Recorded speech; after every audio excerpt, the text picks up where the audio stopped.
অনেক দিন আগের কথা। শীতলপুর নামক এক রাজ্যে পবিত্র নামে এক রাজা রাজত্ব করত। রাজার দুইটি কন্যা সন্তান ছিল। বড় জনের নাম ছিল রিঙ্কু আর ছোট জনের নাম ছিল উর্মি। রাজা পবিত্র তার দুই মেয়েকে অনেক আদর ও স্নেহ করতেন, কারণ অনেক ছোটবেলায় তার মা মারা যায়। দুই মেয়েকে কখনো তাদের মায়ের অভাব বুঝতে দিতেন না।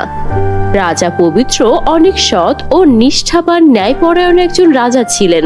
শীতলপুর রাজ্যে কোনো প্রজা তার কাছ থেকে খালি হাতে ফিরত না। রাজা পবিত্র তার ছোট মেয়ে উর্মি অনেক জেদি স্বভাবের ছিল, আর রাজা পবিত্রের বড় মেয়ে রিঙ্কু সে ছিল অনেক শান্ত স্বভাবের। কিন্তু বড় মেয়ের তুলনায় ছোট মেয়ে দেখতে অনেক সুন্দর ছিল। যে কোনো রাজ্যের রাজকুমার তাকে দেখে চোখ ফেরাতে পারত না। এভাবেই কিছুদিন চলে যায়। রাজার দুই মেয়ে একদিন জঙ্গলের ধার দিয়ে যাচ্ছিল। হঠাৎ করে তারা একটি বাঘকে দেখতে পায়। দুই বোন অনেক ভয় পেয়ে দৌড়ে একটি বাড়িতে গিয়ে পৌঁছায় বাঘের হাত থেকে বাঁচার জন্য। সেই বাড়িতে একটি ছেলে বাস করত। তার নাম ছিল পথিক। ছেলেটা একটু চঞ্চল স্বভাবের হলেও সে অনেক ভালো মনের ছিল। সারাদিন টুকটাক মানুষের বাড়িতে কাজ করে যা টাকা পেত তাই দিয়ে তার সংসার চলতো। তার সাত কুলে কেউ ছিল না। দুই বোন যখন পথিকের বাড়িতে যায় তখন পথিককে দেখে রাজার ছোট মেয়ে তার চোখ ফেরাতে পারে না। পথিকও তার চোখ ফেরাতে পারে না। দুজনের ভেতরে ভালোবাসা হয়ে যায় হঠাৎ করেই। তারা দুজন দুজনকে ভালোবেসে ফেলে। পুরো ব্যাপারটা তার বড় বোন বুঝতে পারলেও না জানার ভান করেছিল। তখন পথিক বলে, আপনারা এই গরিবের বাড়িতে এসেছেন, আমার কি সৌভাগ্য। কোথায় যে বসতে দেব আপনাদের আমি বুঝতে পারছি না। আসলে আমাদেরকে বাঘে তাড়া করেছিল। হঠাৎ কোথায় যাব কি করব বুঝতে না পেরে আপনার বাড়িতে চলে এসেছি। আমরা কিছু সময় পর চলে যাব। ঠিক আছে, আপনাদের যা ইচ্ছা। কিছু সময় পর তারা দুই বোন সেখান থেকে চলে যায়। পরের দিন রাজার ছোট মেয়ে সেই জঙ্গলে আবারও আসে পথিককে খুঁজতে, কিন্তু দুর্ভাগ্যক্রমে তার সঙ্গে দেখা হয় না। আর তারপর সে আবার ফিরে যায়। পরের দিন আবার যখন খুঁজতে থাকে তখন দেখে পথিক একটি গাছের নিচে বসে কিছু গরুকে ঘাস খাওয়াচ্ছে। এটা দেখে রাজার ছোট মেয়ে তার পাশে গিয়ে বসে। আচ্ছা, তুমি কি এখানে প্রতিদিন আসো? না, আমি মাঝে মধ্যে আসি, আর সব সময় তো আসি না। যখন যেখানে কাজ মেলে তখন সেখানেই কাজ করি। তোমার বাড়িতে আর কে কে আছে? হা হা হা, আমার সাত কুলে কেউ নেই। তাহলে তো তোমার মনে অনেক দুঃখ। আমি আবার আসবো, এখন যাচ্ছি। বাবা জানতে পারলে খুব বকবে। এটা বলে উর্মি সেখান থেকে চলে যায়। সারা দিন উর্মি পথিকের কথাই ভাবতে থাকে। সে যেন তাকে ছাড়া থাকতেই পারছে না। পরের দিন একই জায়গায় আবারও তারা দুইজন দেখা করে, আর বিষয়টা রাজার গুপ্তচর রাজাকে জানায়। রাজা পবিত্র অনেক রেগে যায় আর মেয়ের কাছে গিয়ে বলে, মা উর্মি, এসব আমি কি শুনছি? তুমি নাকি ওই পথিকের সঙ্গে মেলামেশা করো। তোমার কাছ থেকে তো আমি এটা আশা করিনি। আর কোনোদিন যেন না শুনি এসব, ঠিক আছে? বাবা, আমি পথিককে অনেক ভালোবাসি। তাকে ছাড়া আমি অন্য কাউকে বিয়ে করতে পারবো না।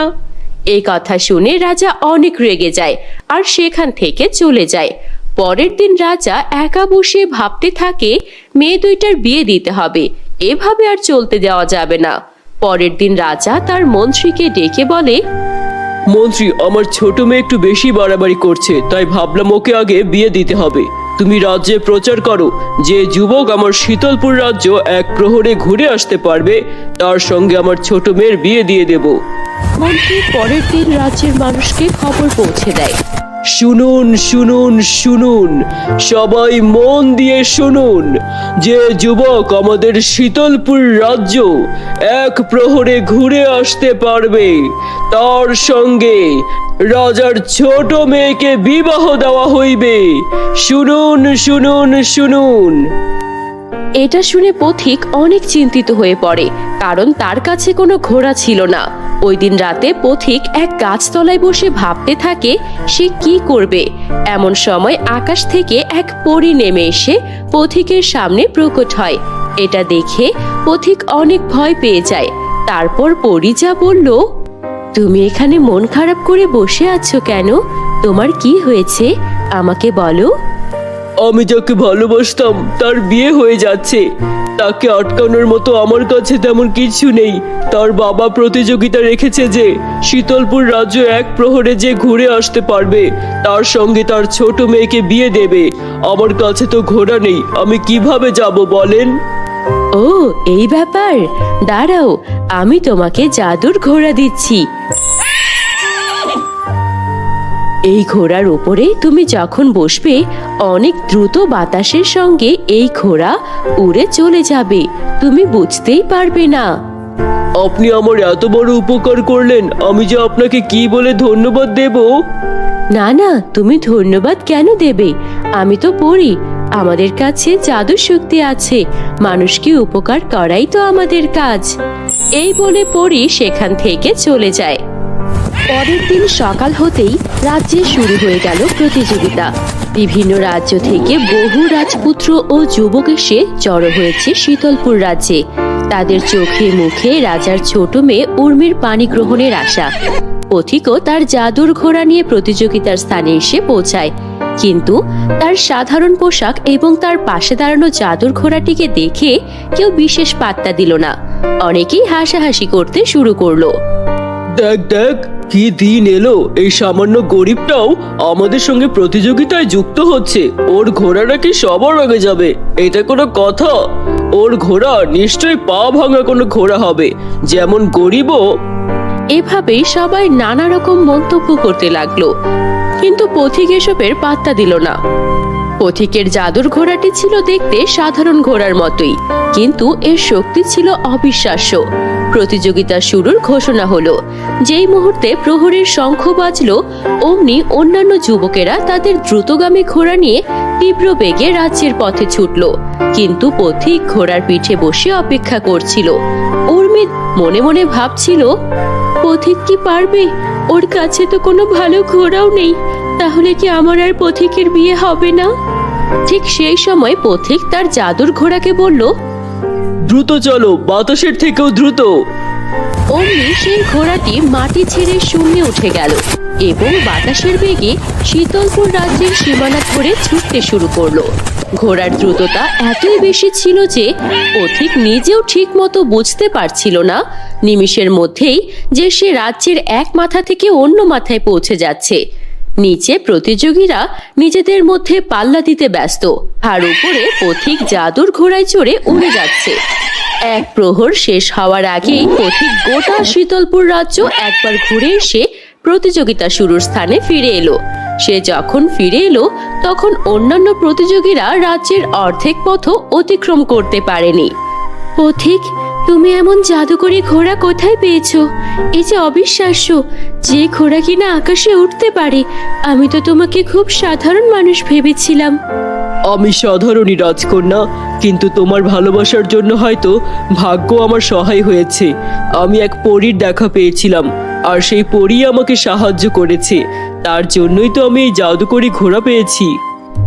আমি সত্যি অনেক খুশি পথিক, এবার নিশ্চয়ই আমাদের বিয়ে হবে।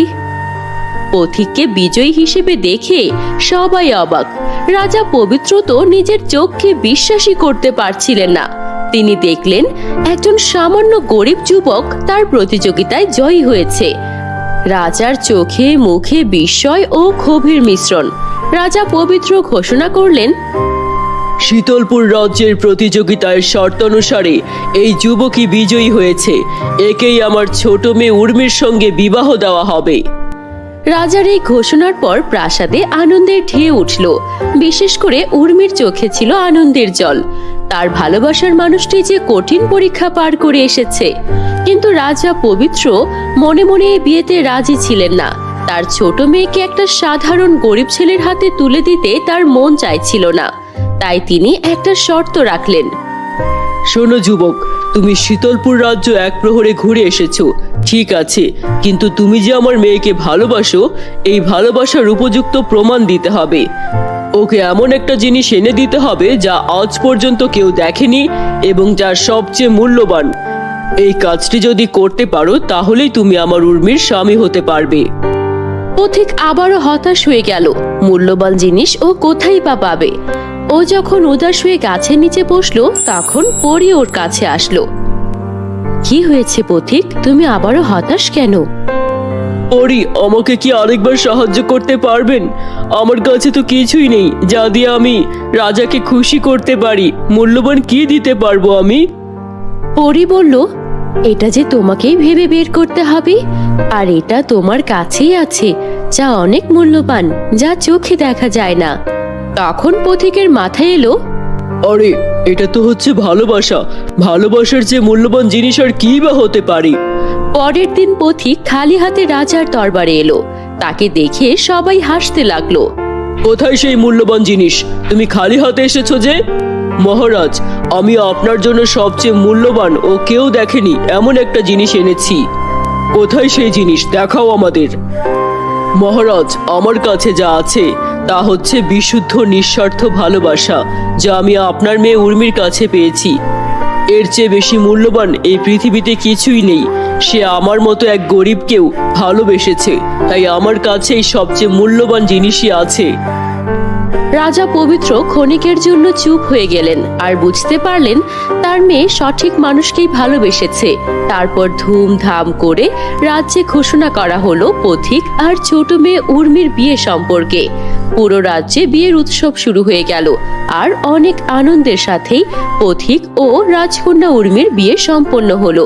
এরপর তারা সবাই সুখে শান্তিতে জীবন কাটাতে লাগলো।